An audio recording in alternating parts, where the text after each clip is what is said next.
What's going on, guys? Matt in the hat, John North Ford Lincoln Nissan here in Emporia. Outside, just walking the lot and enjoying the cooler weather, really. And all of us are out. I don't know if you can see him, but there's one of them right there. But the reason for this video this morning is I was taking Chase to school like I do every morning, and the Brothers Osborne song, It Ain't My Fault, or Ain't My Fault, whatever that song is. I'm sure a lot of you guys know that song. But that came on the radio, and right now he really likes that song. That's one of his favorite songs right now. So we played it, and he was asking me, you know, he's like, can I use that? Can I use the Ain't My Fault or blame it on somebody else? I was like, no, that's not how it works, man.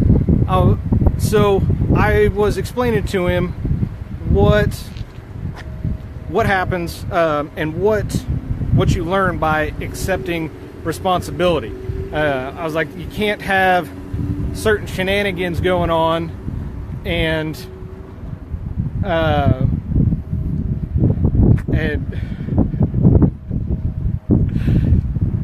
you can't have certain shenanigans going on, and you're not going to learn from something by blaming somebody else. So I said, do you remember the talk we had a few weeks ago of, you know, shenanigans like that? You just have a fat guy randomly walking without a shirt. It's weird. About accepting responsibility, because that allows you to do more with it. So I came up with 5 reasons of why accepting the responsibility is better than, you know, trying to put the blame on somebody else. So, and there's a reason for that. There's a lot of wind. I'm going to jump in one of these trucks. This will go a lot faster jumping in one of these trucks. I don't even know what I'm jumping in. It's a F-250. JC, you need one of these. Get you a man's truck. So first reason I've got is it gives you control over the situation. So by accepting responsibility of it, that automatically gives you control over that situation. Having control over that situation and accepting that responsibility then allows you to learn from that situation, which is my reason number 2.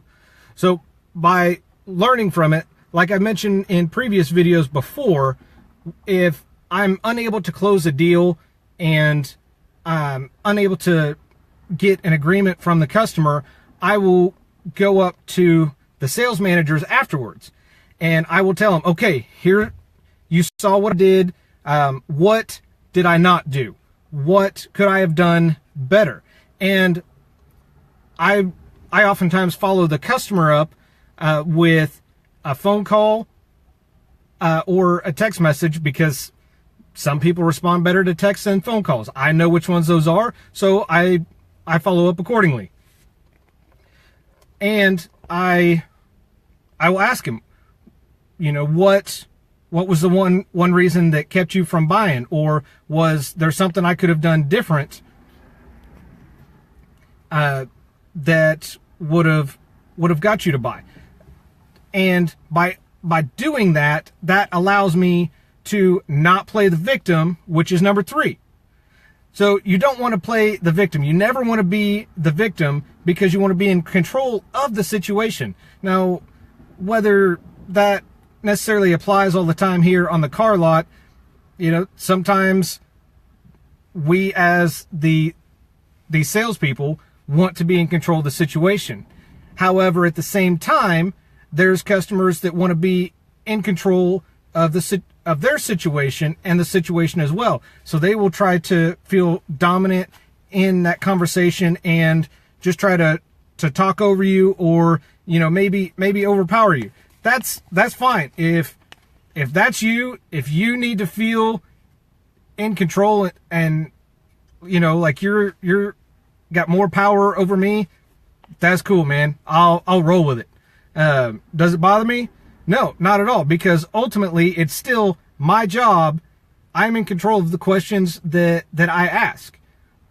I'm in control of what's going to happen. Now, will it go down the road smoothly the way that I would like it to, so I stay on path? No, we're going to take a detour here, and, you know, maybe circle back around and start all over. So ultimately, there's a give and a take, and there's a compromise at some point when more than one party is involved. And number 4 is separating yourself. By accepting the responsibility, that separates you from everybody else, anybody else, because you're going to be the first one to raise your hand and be like, yep, I got it, I did it. Or, you know, if something's going on, something happens at the car lot, for example, somebody sells a vehicle, didn't fill the hole. Who sold it? Who didn't do it? Who's going to fill it? Yeah, I'll fill it. Why not? I don't mind doing it because, number one, that puts me in a vehicle that I may not be familiar with, so I get to look around and be like, oh, like this one, for example. This one's nice for XLT. Got heated seats, got the bench seat, my Ford Touch. It's nice. I haven't been in this one yet. See? And see, when you do videos, you randomly get in a vehicle and have no idea what you're getting into or how it's equipped.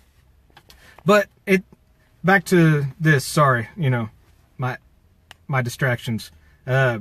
It separates you because not everybody is going to accept that responsibility. You'll have more people that will point fingers and place blame than accept responsibility. So accept that responsibility, set yourself apart, separate yourself from everybody else.